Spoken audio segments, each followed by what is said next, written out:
예배 오신 여러분을 참으로 환영합니다. 저는 어릴 때 많은 아르바이트를 해본 것은 아닌데 좀 오래는 안 했는데 다양한 걸 해본 적이 있는 것 같아요. 그런데 이제 재정이 많이 없는, 돈이 많이 없는 사람들하고 좀 일을 해봤어요. 그럴 때 느끼는 게 뭐냐면 그냥 그 어린 나이에 느낀 건데, 이분들이 되게 남을 도울 수 없을 만큼 여유가 없구나라는 생각을 했어요. 각박하더라고요. 그러니까 이렇게 저한테 이렇게 좀 여유 있게 흘려보낼 수 있는 여력들이 없어요. 그래서 각박하다라는 생각을 좀 했어요. 그리고 돈이 좀 많은 사람들, 그 여유가 좀 있는 사람들, 그런 사람들하고도 좀 일을 해본 적이 있어요. 근데 그런 분들은요 좀 여유가 있으시더라고. 그래서 저한테도 이렇게 좀 잘해주고 또 뭐 하나라도 있으면 더 여유 있게 나눠주고 그러더라고. 제가 어린 마음에 깨달은 게 뭐냐 하면 곳간에서 인심이 난다고 좀 여유가 있어야 이렇게 흘려보내고 나누고 또 그럴 수도 있겠다. 자기 사는 게 너무 급급하면 이렇게 흘려보내기도 어렵고 나누기도 어렵다는 생각이 들어요. 그냥 일반적인 원칙인데 그게 하나님 안에서도 그렇게 비껴나가진 않는 것 같아요. 하나님이 우리를 부유하게 하셔서 우리를 통해서 많이 흘려보내게 하시죠. 물론 예수님의 십자가라면 물론 우리가 없을 때에도 부족할 때에도 흘려보내게 할 수는 있는데 일반적인 원칙에서는 좀 많이 벗어나요. 그러니까 일반적인 원칙은 하나님 우리를 부유하게 하셔서 흘러 넘치게 하시지, 하나님께서 우리를 막 쫙서 없는 와중에 더 내놓고 흘려보내라 계속 그렇게 말하면 어떻게 살겠어요? 일반적인 원칙은 아니잖아요. 그러니까 일반적인 원칙은 우리를 풍성하게 하시고 부유하게 하셔서 그게 흘러나가도록 넘치도록 하시는 게 좋으신 하나님이죠. 그렇게 하시겠죠. 그래야 우리도 사람인지라 우리가 좀 여유가 있어야 이렇게 흘려보낼 수 있겠죠. 하나님께서 우리를 부유하게 하시는 거예요. 그런 목표와 그런 계획을 가지고 계세요. 근데 문제는 우리가 잘 부유하게 돼야 될 필요가 있죠. 하나님의 법칙 안에서, 하나님의 말씀 안에서, 하나님의 계획 안에서, 또 하나님의 원칙 안에서, 하나님의 성품 안에서 재정을 다룰 필요가 있어요. 언제나 다 재정이 없이 살 수는 없죠. 그런데 하나님께서 그 재정의 훈련을 시키는 부분이 있는 것 같아요. 그래서 한 2달 동안 이렇게 재정에 대해서 우리가 같이 어떻게 하면 하나님께서 재정을 다루시고 우리 가운데 재정을 주실 때 어떤 원칙과 어떤 계획을 가지고 주시는가, 이런 걸 한번 좀 살펴보려고 합니다. 지난주에는요 재정에는 2가지가 있다라고 이렇게 나눴어요. 그게 뭐냐면 마음인데 재정 안에는 마음이 담겨 있다라는 거. 마음이, 그러니까 그냥 재정만 있는 것도 있는데 그 재정 안에 마음이 담긴 재정이 있어요. 그러니까 예수님께서 5,000명을 물고기 2마리랑 보리떡 5개로 먹일 때 그냥 물고기 2마리랑 보리떡 5개로 먹인 것이 아니라 그 마음을 담으셔서 먹이셨어요.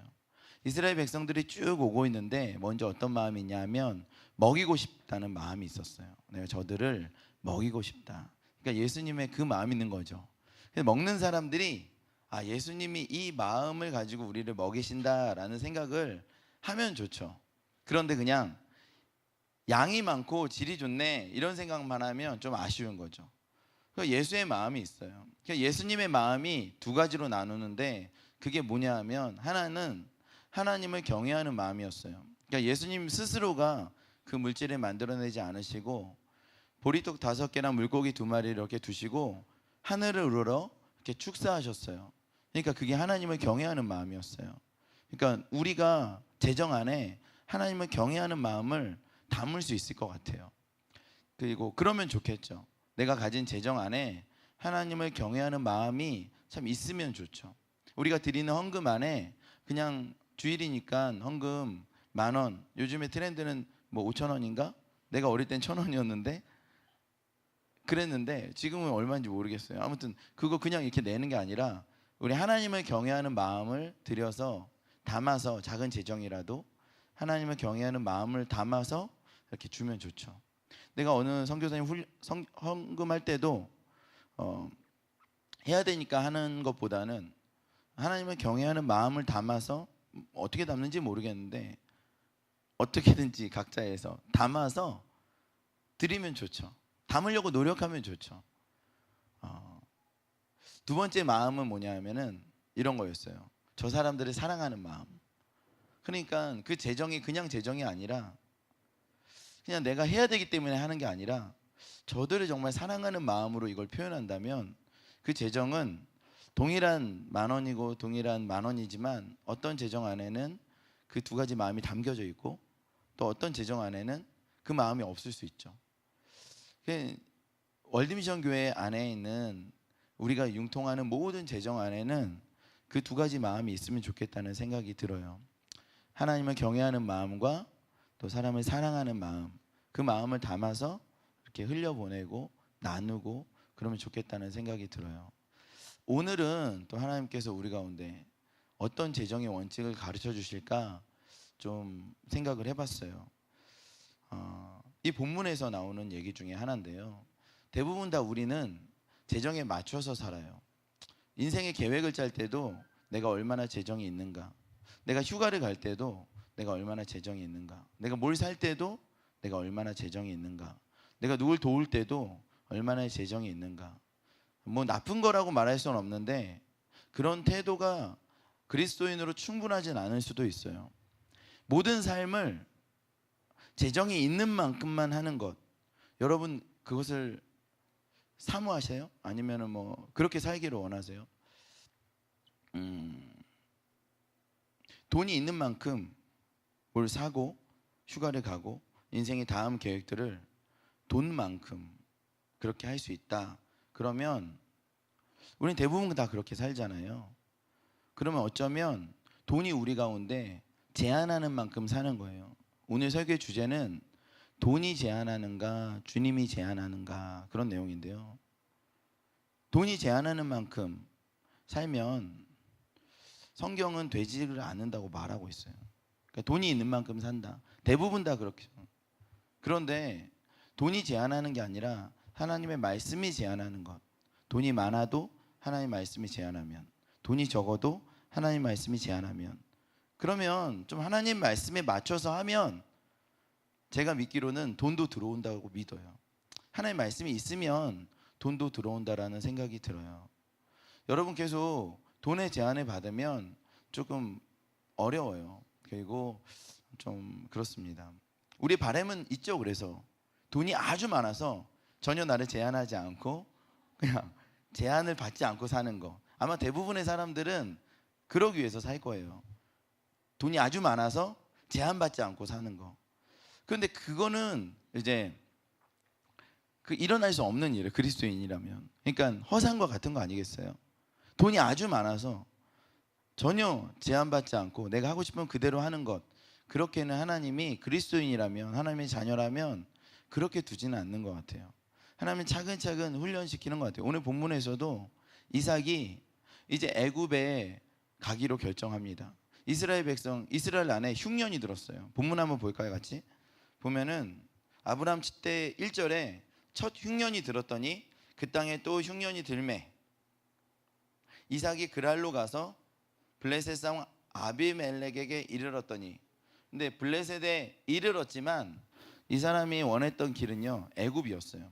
애굽에. 그러니까 흉년이 들어서 움직이는 거예요. 왜 움직여요? 돈 때문에 움직여요? 하나님 말씀 때문에 움직여요? 돈 때문에 움직이죠. 대부분 사람들이 우리는 인생이 다 그런 거 아니에요. 돈 때문에 움직여요. 돈이 있으면 하고 돈이 없으면 못 하고, 돈이 있으면 사고 돈이 없으면 못 사고. 그러니까 돈이 주인인 거예요. 그거는 돈이 제한하면서 사는 인생이라.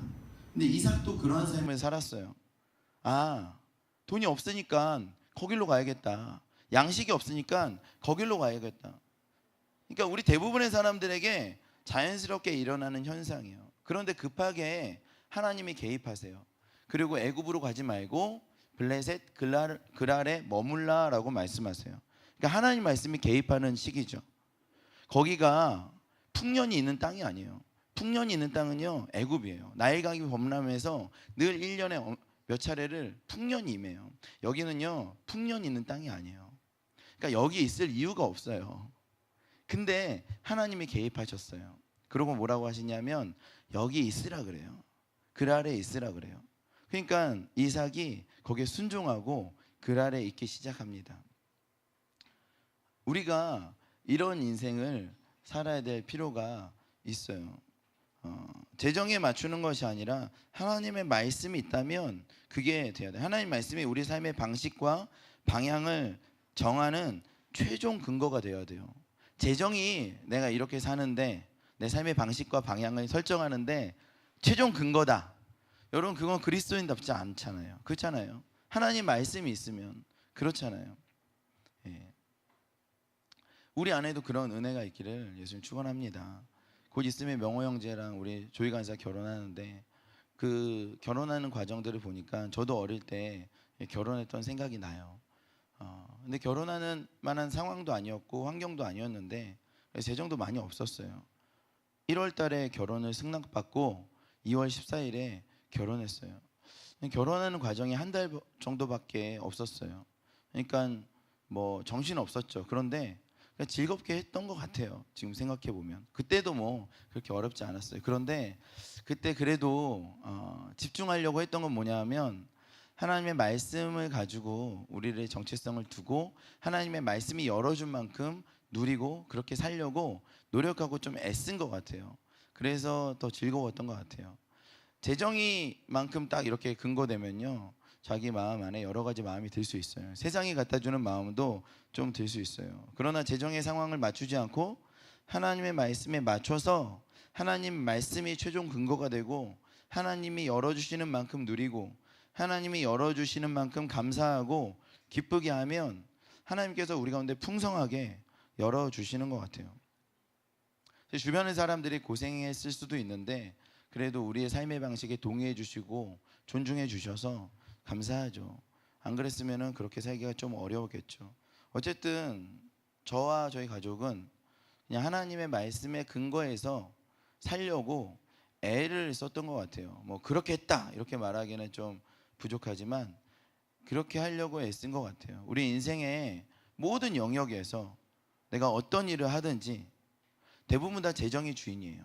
그런데 재정이 아니라 하나님의 말씀이 주인이라서 하나님이 주인이셔서 하나님이 열어주시는 만큼 또 하나님이 제한하는 만큼 재정이 있어도 하나님이 제한하시면 멈추고 재정이 없어도 하나님 말씀하시면 믿고 걸어가면 하나님 부어주시는 것 같아요.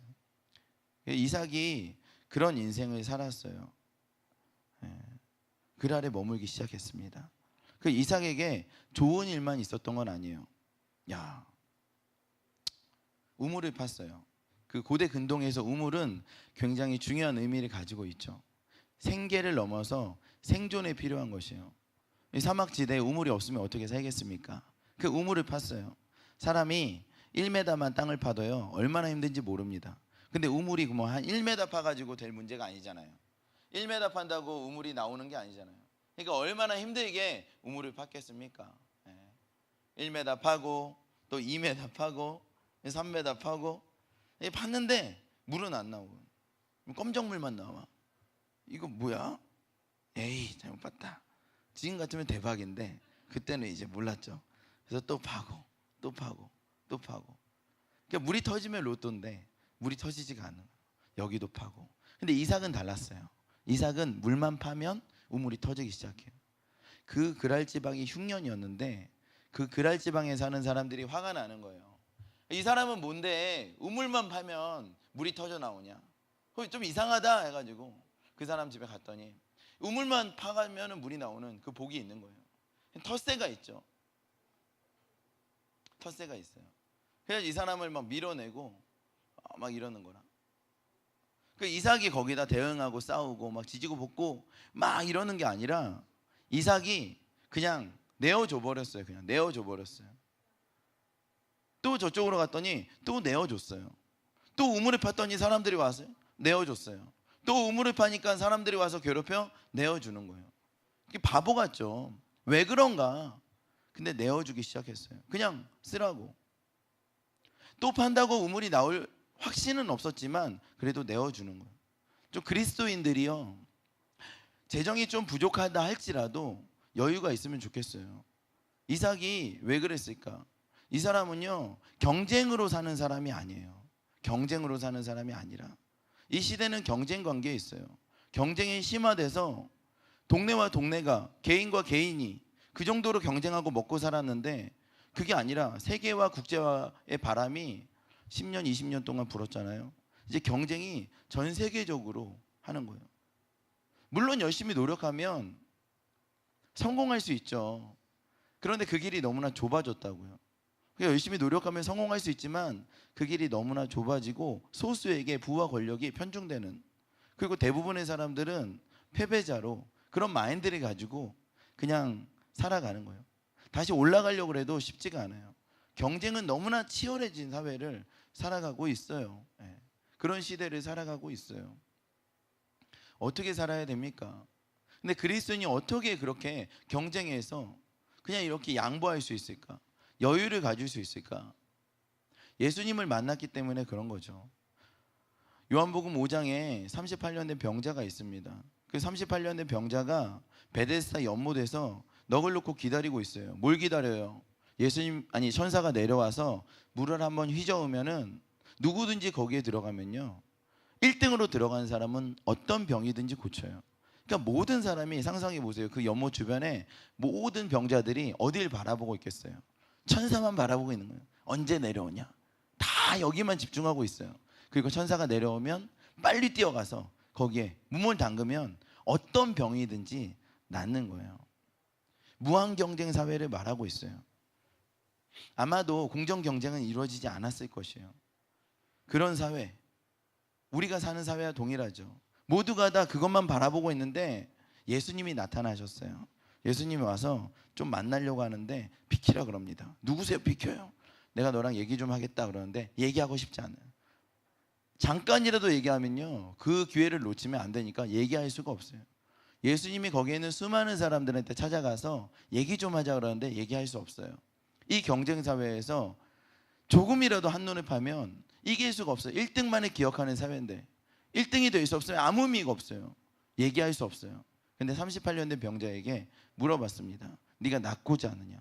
그랬더니 이렇게 얘기합니다. 아무도 나를 안 도와줘서 1등 될 수가 없어요. 나를 도와달라는 얘기예요. 그런데 예수님은 1등 되게 해주는 사람은 아니었어요. 예수님은 그 자리에서 우리를 고쳐주는 분이에요. 그러니까 기독교는 우리가 기도한다고 1등 되게 해주는 분이 아니라 예수가 곧 거룩한 물이세요. 예수님을 만나면 우리가 치유되고, 예수님을 만나면 부유해지고, 예수님을 만나면 변화되는 거예요. 예수님이 우리를 도와줘서 1등 되는 게 아니라 예수님 그 자체가 회복이고 생명이고 결론이에요. 믿으십니까? 그 예수님을 만난 거예요. 이삭도 여유가 있었어요. 왜냐하면 그 사람은 예수님을 만났어요. 예수님을 만난 거예요. 예수님을. 그 증거가 있어요. 그게 뭐냐 하면 100배의 축복을 받았어요. 그 사람이 파종을 했더니 100배가 열렸다고 이미 얘기하고 있어요. 그 사람이 파종을 했더니 100배가 열렸대요. 한번 봅시다. 성경에 보니까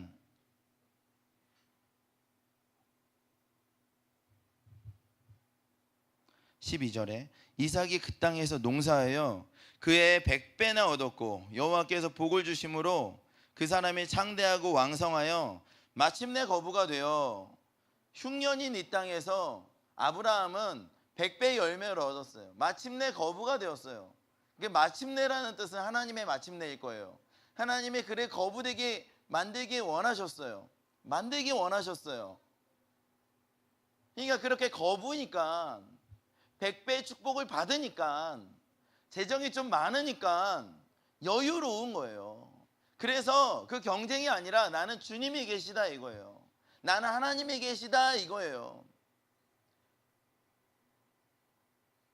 예수님을 경험하니까 그렇게 여유로워지는 거예요.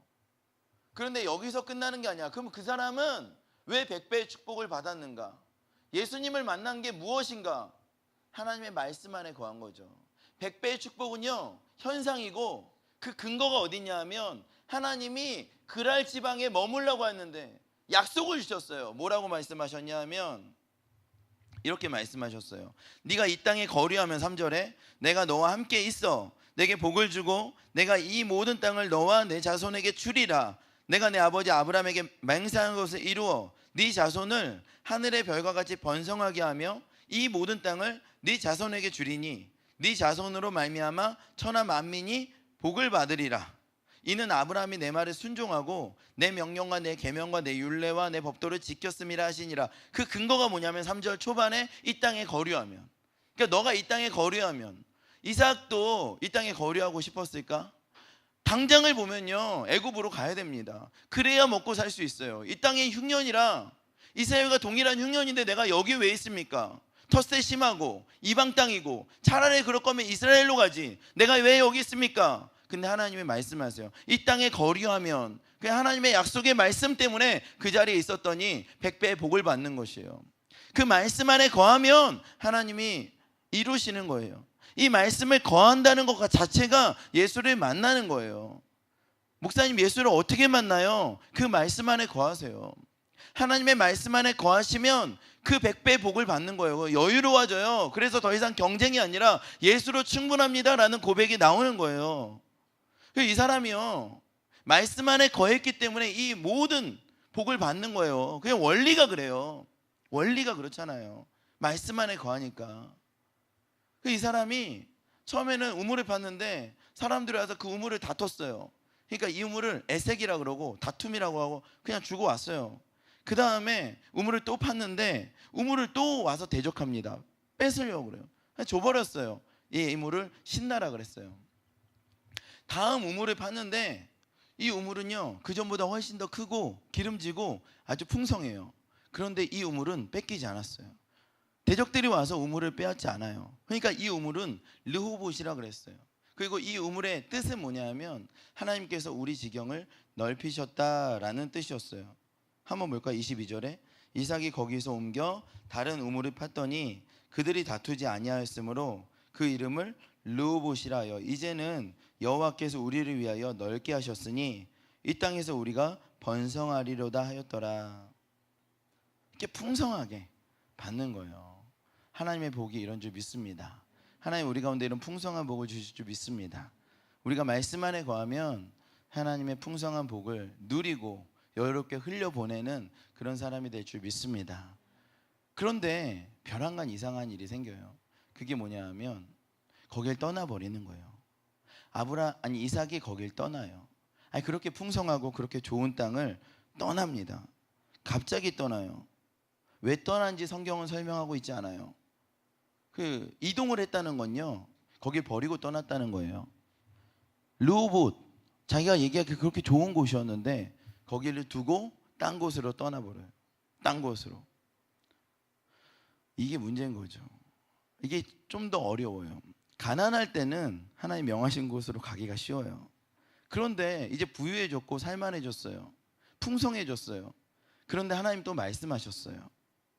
하나님 또 말씀하셨겠죠. 거길로 가라 그러셨겠죠. 거길로 가야 되는 거라. 근데 이삭은요 두말 않고 거길로 갔어요. 거길로 고대 근동에서 이 족장과 사람들이 다 이동했다는 거요. 그거 주고 왔다는 거예요. 성경을 보세요. 브엘세바로 이동했다라고 얘기하고 있어요. 그 이유에 대해서는 말하고 있잖아요. 우리가 그 길을 떠나야 될 수도 있어요. 우리가 누리던 모든 부유함이 거기서 하나님보다 더 커질 수도 있어요. 하나님 말씀하시는데 떠나지 못한다면 그래서 우상이 될 수 있어요. 하나님 우리 가운데 늘 그렇게 말씀하세요. 제가 오늘 월드미션교회 안에서 함께 나누고 싶은 재정 원칙은 바로 이것이에요. 돈이 주인인가 하나님이 주인인가예요. 돈이 없을 때도 하나님이 주인이신데 돈이 있을 때도 하나님이 주인이셔야 돼요. 하나님 그것을 늘 점검하시고 우리 가운데 확인하시는 것 같아요. 돈이 없을 때 하나님 주인이시죠. 근데 돈이 있을 때도 하나님 주인이세요. 풍성하고 부유하고 모든 것을 다 가졌는데 어느 날 극단적이긴 하지만 하나님 이삭에게 그러셨어요. 모든 것을 내려놓고 새로운 곳으로 가라 그래요. 거기는 흉년이라서 거기서 나왔는데 다시 거길로 가랍니다. 인생의 여정이 힘들긴 하지만 거길로 가라고 하는 거예요. 거기에 갔습니다.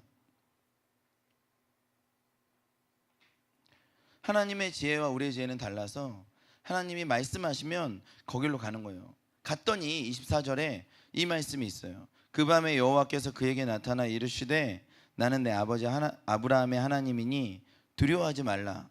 내 종 아브라함을 위하여 내가 너와 함께 있어 내게 복을 주어 내 자손이 번성하게 하리라 하신지라. 여기 갔더니 다시 말씀이 있어요. 여러분, 말씀이 중요합니까? 재정이 중요합니까? 말씀이 있는 재정이 있고요, 말씀이 없는 재정이 있어요.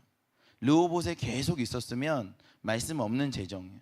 언약 없는 재정이요, 사명 없는 재정, 계획 없는 재정이요. 그냥 재정만 있는 거예요. 근데 만약에 하나님의 말씀에 순복해서 브엘세바로 이동했을 때는 그 재정 안에 하나님의 말씀이 담겨요. 하나님의 계획이 담기고 하나님의 사명이 담겨요. 사명 없는 재정은 없어요. 계획 없는 재정은 없잖아요. 그러니까 하나님의 계획, 하나님의 말씀, 하나님의 언약이 담긴 재정을 소유하기를 예수님을 축원합니다. 르호봇에 그냥 있었으면요, 괜찮은 땅이죠, 부유한 땅이죠, 물이 콸콸 쏟아지는데 하나님의 계획과 하나님의 언약은 없어요. 하나님의 계획과 언약이 있는 땅으로 그가 이동했을 때 하나님의 계획과 언약을 받는 거예요. 만약 우리가 인생 사는 길에서 재정이 주인이 아니라 하나님이 주인이시라면 재정은 물론 있거니와 하나님의 언약과 말씀을 놓치지 않고 살아갈 수 있을 거라고 저는 확신합니다. 하나님 말씀하시면 거길로 가는 거예요. 심지어는 다 잃어버릴지언정, 내 눈앞에 이것은 너무나 손해볼지언정, 여러분이 거대하게 막 인생 안에서 내 직업을 바꾼다 그런 것뿐만 아니라 그런 거라고 너무 생각하지 말고요, 그냥 회사 생활하면서 학교 생활하면서 관계하면서 내가 손해볼지언정 하나님 말씀하시면 거길로 가는 거예요. 내가 손해볼지언정 하나님 말씀하시면 그거 하는 거예요. 내가 손해볼지언정 하나님 말씀하시면 흘려보내고 나눠주는 것이요. 그러면 그 재정 안에 하나님의 말씀과 계획이 담기는 거 아니겠어요? 하나님의 약속이 담기는 거 아니겠어요? 어린 아이들이 20살, 20대 초반 아이들이 이게 무슨 말인지 모를 수도 있어요. 근데 20대 초반부터 하나님 말씀하시면 그대로 순종했더니 그런 일들이 있었네. 하나님 말씀하시면 그대로 순종했더니 그런 역사들이 있었네. 이런 경험을 해보세요. 내 주머니에 있는 5,000원, 내 주머니에 있는 2만 원, 부모님 주신 용돈 10만 원, 이 중에 얼마를 하나님께 드리라고 할 때, 아니면 친구에게 드리라고 할 때 한번 순종해 보세요. 그 주머니에 내 돈으로 있으면 내 돈이고 돈만 있는 건데 그 돈을 흘려보내고 나눠주는 하나님께 순종한다면, 어떻게든지 하나님께 순복한다면 그 재정과 함께 하나님의 약속과 계획이 우리 가운데 부어지는 거죠. 믿으십니까? 이 재밌는 게 뭐냐면 그렇게 순복하는 재정은요, 약속을 얻고요, 두 번째로는 존귀함을 얻어요. 내가 거길로 뭐 이렇게 한 것도 아닌데 갑자기 그랄 지방에 있는 그랄의 왕과 리더십들이 다 와서 야 미안하다 그래요. 갑자기 미안하다, 여기까지 왜 찾아왔어? 그랬더니 미안하다 그러려고 사과하고 존귀하게 높여주는 거예요. 여러분, 재정은 있지만 사방에 적들이 많아요. 그럴 수 있잖아요. 그 무엇은 의미가 있습니까? 재정은 많은데 사방에 적들이 깔려 있어요. 그 얼마나 위험합니까? 그런데 이 하나님의 재정 원칙 안에 들어가면요, 하나님께서 그 사람을 존귀하게, 그 이삭과 그들이 화친하게 해주셨어요. 할렐루야. 그런 은혜가 있기를 예수님을 축원합니다. 세 번째는 뭐냐면 재정도 얻는 거예요. 재정도. 그 당시에 우물을 파고 있었거든요. 그런데 우물이 터졌어요. 또 이게 막 연타석으로 좋은 일들이 생기는 거예요. 보세요. 30절에 보니까 이삭이 그들을 위하여 잔치를 베풀매 그들이 먹고 마시고 아침에 일찍 일어나 서로 맹세한 후에 이삭이 그들을 보내매 그들이 평안히 갔더라. 그러자마자 32절에 그날에 이삭의 종들이 자기들이 판 우물에 대하여 이삭에게 와서 알려 이르되 우리가 물을 얻었다 하며 또 우물이 터진 거예요. 그러니까 하나님께서 재정을 마르지 않게 해주시죠. 그가 그의 이름을 세바라 한지라. 그러므로 그 성읍 이름이 오늘까지 브엘세바더라. 여러분은 르호봇을 사랑합니까? 아니면 세바를 사랑합니까? 우리가 취해야 되는 우물이 르호봇이에요? 아니면 세바입니까? 르호봇은 자기의 계획이 있어요. 나는 이렇게 될 거야, 이건 이렇게 된 것 같아 라고 자기의 선포가 있었어요. 근데 이 세바는요, 하나님의 메시지, 하나님의 선포, 하나님의 계획, 하나님의 언약이 있어요. 그래서 이 세바라는 뜻은요, 언약이란 뜻이에요. 언약이란 뜻. 그 언약이 있는 재정이 있기를 예수님의 축원합니다. 여러분, 저는 여기서 가장 마음에 와닿은 내용이 있어요. 그게 뭐냐면 이삭에게 브엘세바로 가라고 할 때 거기에 대한 설명이 없어요. 거기 가면 이렇게 될 것이다, 거기 가면 저렇게 될 것이다, 그런 내용은 없어요. 이제 이삭은 하나님의 말씀하시면 가는 사람이 된 거죠. 그 정도 신뢰는 된 거죠. 하나님이 이삭을 볼 때 그 성경을 하나님께서 직접 쓰시며 그 내용을 삭제한 이유는 난 이 정도, 이제 이삭한테 이 정도야, 이삭이 한테 이 정도야, 그 정도 설명 안 해도 이삭은 내 말대로 움직여, 이제 이삭에게 이 정도는 됐어 라고. 이삭을 하나님께서 인정하시는 거 아니겠어요? 여러분, 우리에게 하나님이 먼저입니까? 돈이 먼저입니까? 돈이 제한하는 대로 삽니까? 하나님이 제한하는 대로 삽니까? 지금은 비록 돈이 제한하는 대로 사는 삶이 많이 있지만 점점 더 조금씩 하나님의 제한을 받고 하나님이 주시는 재정들로 운용하면서 살다 보면요, 이제 하나님이 말씀하시면 그대로 움직이는 사람이 되어 있어요. 그래서 우리가 마치 이삭처럼 내가 너한테 이 정도야, 더 이상 이제 설명하지 않아도 돼, 더 이상 조건 달하지 않아도 돼, 내가 말하면 너 움직이지, 거기에 내 복이 있다라고 하시는 하나님의 음성을 듣기를 예수님을 축원합니다. 그런 월드미션 교회 성도가 되기를 예수님을 축원합니다. 그 일들이 오늘 우리 가운데 말씀으로 선포되었기 때문에 반드시 일어나게 될 줄 믿습니다.